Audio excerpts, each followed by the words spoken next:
자, 오늘도 주식시장이 좀 하락을 했죠. 요즘에 이제 시장 하락이 좀 계속 이어지면서 여러분들 주식 계좌가 점점 안 좋아지고 있을 거라고, 아마도 그럴 거라고 좀 추측을 해보는데요. 안 좋아지는 경우는 좀 두 가지 경우가 있을 것 같아요. 주식을 이제 뭐 몰빵해서 막 사놓고서 올라가겠지 하고 막 기대를 하고 있었는데, 요즘처럼 시장이 막 하락하면은 점점 내 계좌의 잔고가, 평가 잔고가 이렇게 줄어들죠. 평가 손익이라고 하는데, 평가 손익이 마이너스 1%, 2%, 3% 그렇게 해서 막 계속 늘어나는 거예요. 그래서 내가 처음 매입한 금액은 예를 들면은 뭐 1억인데 지금 평가 손실 한 2천만 원 까이고 나면은 뭐 8천만 원밖에 안 되는 그런 경우, 뭐 이렇게 이제 안 판 거, 아직 팔지 않은 미실현 손익이 이렇게 늘어나는 경우가 있을 거고, 또 다른 분들 같은 경우에는 그냥 그렇게 평가 손실이 늘어나는 게 싫어서 주식을 사놓고서 떨어질 것 같을 때 빨리 판다던가, 아니면 떨어질 때 어느 정도쯤 떨어지면은 손절을 쳐가지고 그 손실을 미리 확정을 짓죠. 더 떨어지기 전에 빨리 판다라는 그런 개념으로 손절을 많이 택하시기도 하는데요. 이런 경우에는 이제 내 계좌에 실제로 찍히는, 마이너스가 찍히는 실현 손실이 계속 이렇게 늘어나면서 1억으로 시작했는데 지금 주식 다 팔고 현금으로 해도 뭐 8천만 원밖에 안 된다, 뭐 9천만 원밖에 안 된다, 이런 식으로 이제 손실이 늘어나는 두 가지 경우가 있어요. 손실이 늘어나는 경우. 자, 오늘 제가 얘기하려고 하는 거는 이 두 가지 케이스 중에서 두 번째인 손절을 반복해서 손실을 이제 누적시키는 그런 경우에 대해서 이제 말씀을 드리려고 하는데, 뭐 차라리 이렇게 조금이라도 떨어졌을 때 팔아서 손절을 하고 손실을 확정시켜서 더 떨어지는 거를 방지했으면은 잘한 거잖아. 내가 지금 손해를 봤더라도 더 크게 손해를 볼 수 있었는데 지금 내가 팔아서 나 손해를 조금밖에 안 입었어, 나 잘한 거잖아 라고 이제 그렇게 말을 하잖아요. 그리고 실제로 그게 맞죠. 결과적으로 보면은 들고 있었으면 마이너스 50% 갈 거였는데 마이너스 10%일 때 빨리 손절했으면은 10%만 손해니까. 근데 과연 진짜로 이 손절이란 거를 그런 식으로 더 큰 손해를 피하기 위해서 손절을 하는 게 과연 정말 잘하는 건가? 라는 생각을 한번 해보자는 거죠. 이제 결과적으로 보면은 마이너스 50% 갈 거 마이너스 10%에 막았으니까는 잘한 건 맞지만, 이거는 그냥 진짜 그 딱 하나의 케이스, 그런 케이스에서 결과적으로 그냥 잘한 거를 말하는 것 뿐이지, 실제로 우리가 실제로 주식 생활을 하는 데 있어서 그런 식으로 이제 더 마이너스가 될 것 같으니까 지금 잘라내는 손절을 한다라고 하는 게 진짜 좋은 선택일까에 대한 얘기를 하는 거고, 이상한 얘기 하는데 라는 생각이 들 수도 있어요. 근데 오늘은 여러분들이 좀 이상하다고 느낄 만한 그 부분을 조금 한번 얘기를 해서 여러분들 머릿속에서 그런 일을 겪을 수도 있구나, 그래서 손절이란 거를 그냥 무조건 그렇게 잘했다고 볼 수만은 없겠구나 라는 생각을 한번 좀 조금이라도 해보는 시간을 가져봤으면 하는 생각이 들어서 오늘 영상을 찍는 거고요. 한번 좀 제 얘기를 들어보실게요. 자, 한번 생각을 해볼게요. 여러분이 어떤 주식을 샀어요. 그 주식을 샀는데 그 주식이 내 생각만큼 올라가지 않고 뭐 지지부진하게 흘러가다가 하락을 하는 그런 상황을 맞았어요. 그러면 이거를 마이너스 뭐 1%대 칼 손절을 한다, 마이너스 2%대 손절을 한다, 마이너스 5% 정도까지는 기다렸다 손절을 한다, 마이너스 10%대 손절을 한다, 뭐 이런 것처럼 이제 여러분들이 생각하는 보통 그 손절 라인이라는 게 있잖아요. 몇 프로에서 손절한다, 아니면 이렇게 단순하게 이 퍼센테이지를 떠나서 뭐 지지선이 되는 부분을 이렇게 깨고 내려가면은 그때 손절을 한다, 이런 식으로 뭔가 좀 기준을 잡고 손절을 하시는데, 손절을 해서 그 주식이 더 떨어졌다고 쳤다고 해볼게요. 그러면은 그냥 상황 설정을 위해서 한 1,000만 원을 가지고 주식을 샀다고 가정해 보겠습니다. 1,000만 원을 샀는데 뭐 그 손절 라인이 마이너스 10%였다고 생각해 봐요. 10% 좀 세나요? 마이너스 5%라고 한번 가정을 해볼게요.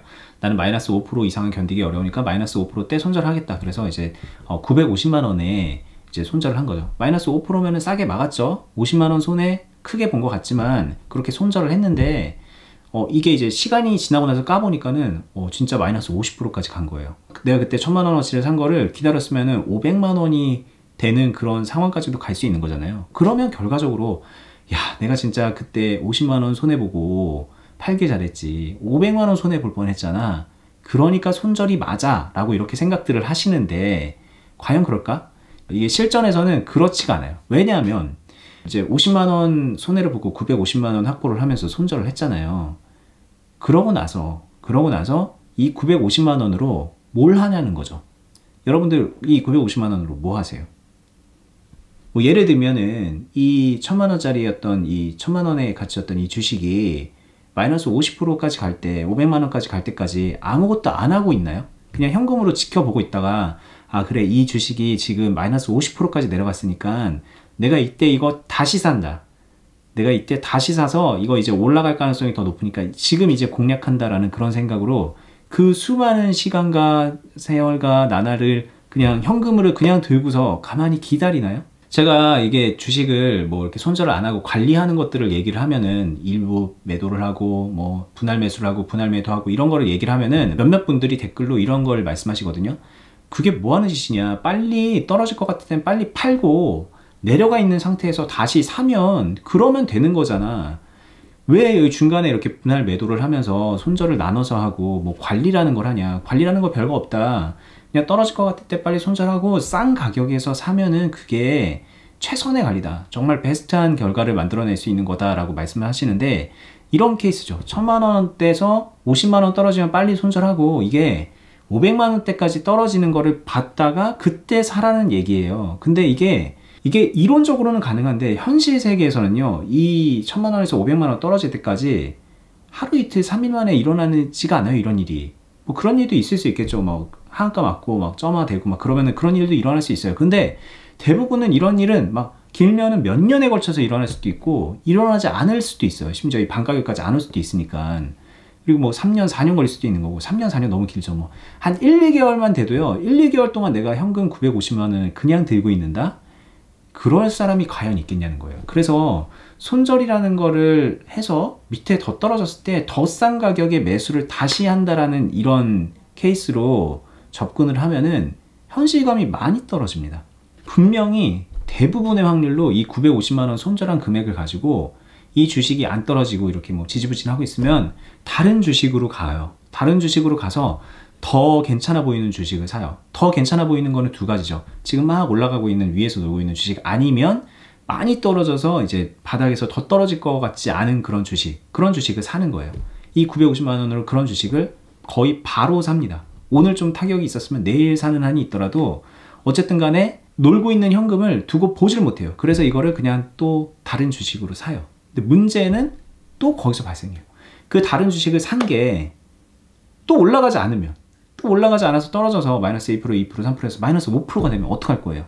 그럼 950만 원으로 이거를 매수를 해서 마이너스 5%까지 가면은 47만 원 정도 되는 이 손실을 또 감수하면서 또 손절을 하는 거예요. 그러고 나서 또 그 주식이 막 떨어질 때까지 기다릴 사람이 또 없기 때문에 결과적으로 손절이라는 거를 해서 이 손절분을 만회한다라는 그런 관점으로 주식을 하게 되면 대부분은 내가 사놓고서 오르면은 버는 거고, 떨어지면은 그게 많든 적든 잃는 게임을 계속 반복하겠다라는 그런 생각인 거예요. 근데 몇몇 분들이 이 손절이란 거를 잘못 생각을 해서 내가 이거를 팔고 나서 더 좋은 기회에 잡는다라고 이제 생각들을 하시는데, 실제로 그 더 좋은 기회는 이 시간적인 관점에서 봤을 때 지금 당장 나에게 일어나기가 어렵다는 거예요. 좋으나 싫으나 어쨌든 이 시간이란 게 흐르고 지나서 봤을 때 평가할 수 있는 거고, 오랜 시간이 지나는 동안 현금을 그냥 가만히 두지 못할 사람의 경우에는 이렇게 말하면 좀 오해를 할 수도 있겠지만 차라리 손절하지 않고 그냥 차라리 존버를 타는 게 낫다는 말씀을 드리고 싶어요. 그러니까 1000만 원을 사서 이게 마이너스 5% 갔을 때 손절을 하는 것보다 차라리 마이너스 50%까지 그냥 떨어지는 거를 지켜보고 있는 사람이 오히려 더 현명한 선택일 수 있다는 거죠. 물론 결과적으로 1000만 원이 500만 원이 된 게 잘했다는 건 아니에요. 그 투자를 잘했다는 건 아닌데, 이게 오늘 제가 얘기하는 이 말이 좀 이상하죠. 사실 50만 원 손실 본 사람이 당연히 500만 원 손실 본 사람보다 조금이라도 잘한 건데, 500만 원 손실 본 것 같은 그 사람을 잘했다고 하는 거는 이상하게 보일 수도 있는데, 제가 이제 얘기하고 싶은 거는 그렇게 손해를 그냥 쉽게 확정시키는 사람이 시간이라는 거를 두고 봤을 때 쭉 흘러서 살펴보면은 안 좋은 결과를 낳는 경우가 훨씬 많다.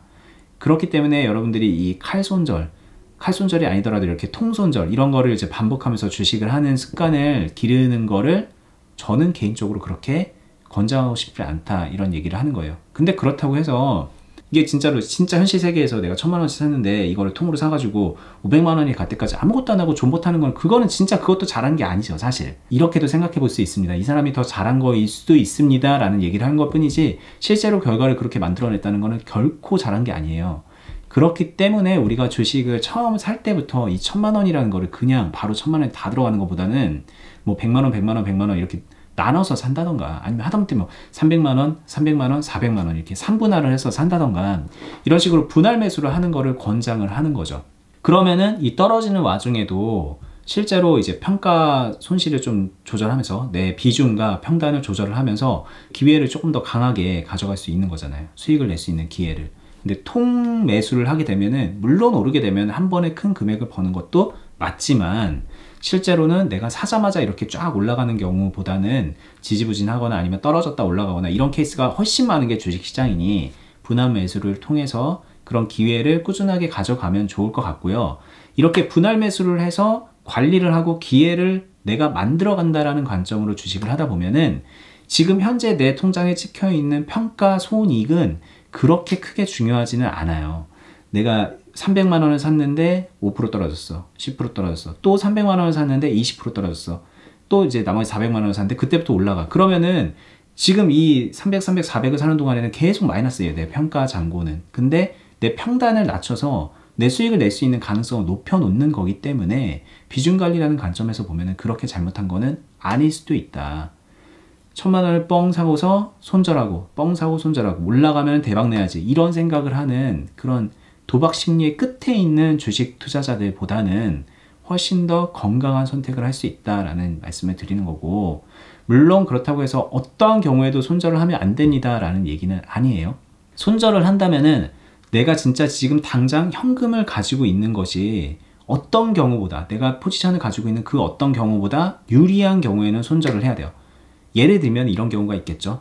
내가 1억을 가지고 주식을 하고 있는데 8천만 원이 좀 물려 있는 상태예요. 안 좋아. 그리고 2천만 원을 가지고 좀 어떻게든 기사회생 하려고 막 주식을 하고 있는데, 이 2천만 원마저 물리면 내가 할 수 있는 게 아무것도 없어지는 그런 상황일 때, 이 2천만 원은 좀 타이트하게 관리한다는 측면에서 좀 떨어질 것 같으면 빨리 손절하고 다시 좀 기회를 만든다던가, 뭐 이런 걸 해볼 수 있잖아요. 물론 그 2천만 원을 가지고 그런 식의 매매를 아예 안 하는 게 더 나을 수도 있겠지만, 만약에 그런 선택을 했다면, 뭔가를 매수하는 선택을 했다면 남은 2천만 원마저 이게 떨어져 갖고 잠식이, 완전히 계좌가 잠식돼서 깡통 차버리게 되는 그런 선택을 하는 것보다는 좀 현금을 굴린다는 측면에서 빨리 손절을 하는 게 낫겠죠. 이렇게 본다면 손절이 의미가 있는데, 이건 애초에 이 8천만 원을 다 잘못해 놓은 상태에서 마지막 남은 카드 하나를 버릴 수가 없으니 어쩔 수 없이 그런 매매를 하는 거잖아요. 이거는 이제 따지고 보면 손절을 잘했다, 뭐 이런 개념보다는 주식을 원래 그렇게 하면 안 되는데 라는 얘기를 할 수밖에 없는 거예요. 많은 분들이, 주식을 배우는 분들이, 저는 이제 손절을 잘 못하는 것 같아요, 손절하는 방법을 배우고 싶습니다, 이런 식의 이제 얘기를 많이 하세요. 저희 이제 클럽 하고 있으면 클럽에 가입 상담하면서 저 손절하는 거 배우고 싶어서 옵니다 라고 이렇게 얘기를 하시는데, 물론 손절 잘하는 거 배울 수 있죠. 주식 잘하는 사람한테 배울 수 있고, 매매하는 과정에서 언제 어떤 식으로 손절하는지 배울 수 있어요. 근데 문제는 전체적인 그림을 보면, 이 숲의 차원에서 보면은 그 나무 하나 손절하는 게 대세에 전혀 지장이 없는 경우가 오히려 더 많다는 거. 자기 생각에는 손절 잘하면 주식 잘할 것 같다고 그렇게 생각을 하지만, 옆에서 이제 좀 큰 그림을 볼 줄 아는 사람의 눈에서 보면은 애초에 이 사람은 손절이 문제가 아니라 주식이란 것 자체를 좀 다시 배워야 되는 그런 사람인 경우가 대부분이라는 거를, 좀 그런 얘기를 좀 하고 싶어서 오늘 이렇게 손절이 능사는 아니다, 손절을 안 해서 차라리 마이너스 50% 맞는 게 더 나은 선택일 수도 있다, 이런 식으로 좀 이상한 관점으로 설명을 하게 되는데, 저도 옛날에는 좀 이런 식의 얘기가, 저희 이제 스승한테 막 이런 얘기를 들었어요. 이런 비슷한 얘기를 들으면 저 솔직히 말하면 이해가 안 됐습니다. 야, 뭔 개소리야 저게. 빨리 손절을 해서 그 현금을 가지고 돈을 버는 게 좋지, 그걸 물려가지고 그렇게 물린 상태로 그냥 종목으로 들고 있는 게 왜 더 유리하다는 거야 라는 그런 식으로 좀 생각을 못했는데, 이거를 왜 이해를 못했냐라고 이제 곰곰이 시간이 지나고 나서 생각을 해보니까, 마음속에 이 주식을 능동적으로 관리해 나간다라는 개념이 없는 거예요. 이 평단을 관리해 나가고 비중을 관리해 나간다라는 개념이 없고, 오직 이 주식을 이제 싸게 사서 비싸게 파는 맞추기의 게임으로 생각을 하니까는 이해가 안 되는 거고, 야 틀렸을 땐 빨리 그냥 손절해야지, 이런 식의 생각인 거잖아요. 근데 이게 아니에요. 어차피 이 주식은 맞출 수가 없어요. 그냥 관리를 하면서 유리한 상황에서 팔고 유리한 상황에서 산다, 이렇게 이제 개념을 잡고 가야 되는 거예요. 근데 어떤 상황이 팔기 유리하고 어떤 상황이 사기에 유리한지, 그 최적의 타이밍이라던가 그런 예측을 정확하게 할 수 없으니, 분할해서 관리하고 때로 틀리더라도 좀 관리를 해나가면서 이 내 계좌를 좀 살쪄나가는 방향으로 좀 지속적으로 끌고 간다라는 개념을 가져야 되는데, 이 끌고 가는 거에는 솔직히 개념적으로 손절이라는 개념은 없는 게 맞아요.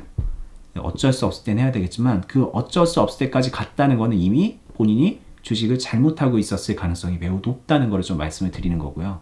네, 오늘 좀 약간 어려운 주제죠. 사실 이해도 안 되는 주제일 수도 있어요. 야, 마이너스 5%대 빨리 손절하고 마이너스 50% 피하는 게 나은데 그게 아니라고? 이렇게 이제 생각하실 수 있는데, 제가 이제 좀 설명이 좀 약간 부족한 면도 있어요. 이렇게 얼굴만 보고 말하니까 좀 어렵기도 하고, 막 써가면서 차트 보면서 그러면은 조금 더 쉬울 텐데 라는 생각이 들긴 하네요. 근데 다음에 이제 좀 만약에 이해가 잘 안 되시면 다음에 기회가 될 때 차트를 보면서 좀 약간 좀 표를 그려가면서 좀 경우의 수를 따져가면서 여러분들께 이해를 시켜드려보는 시간을 가져보겠습니다. 이 전체적인 과정, 시간이라는 것, 그 시간 안에서 발생하는 여러 가지 경우의 수 등을 이제 종합적으로 말씀드리는 거고, 그 경우의 수가 단순하게 이론적인 경우의 수가 아니라 이 사람의 심리와 현실적인 면들까지도 고려해서 말씀드리다 보니까는 이런 설명을 하게 되는 건데, 이해하시는 분이 계셨으면 좋겠고, 그리고 이제 의미 없게 그렇게 손절을 반복해서 계좌가 빨리 깡통이 되고 그냥 투자금이 빵원이 되는 그런 분들도 되게 많아요. 거기에 막 미수신용까지 써가지고 그러는 분들도 있는데, 그런 행동을 본인이 하고 있다면 오늘 제가 한 얘기 조금 이해가 안 되면 다시 한번 보시고 본인의 매매 패턴에 맞춰서 이게 정말 틀린 얘기만은 아닌 거다라는 거 정도는 이해해 보셨으면 어떨까 생각이 듭니다. 저는 다음에 더 유익한 영상으로 찾아뵐게요. 지금 보고 계신 이 유튜브 말고 어니스트와 주식 비더비라는 유튜브도 저는 이제 같이 운영을 하고 있거든요. 네, 거기는 조금 약간 더 수준 높고 어려운 얘기들을 하는 공간이고, 여기는 좀 마인드적인 얘기들, 그런 얘기들을 하는데, 오늘 주제는 사실 좀 어려웠어요. 설명도 좀 어려웠는데 뭐 그럼에도 불구하고 오늘 얘기를 통해서도 도움 받으셨으면 하는 바람이 있고요. 이 두 개 채널 모두 구독, 알람 설정 해두시고요. 저는 다음에 더 유익한 영상으로 찾아뵙겠습니다. 감사합니다.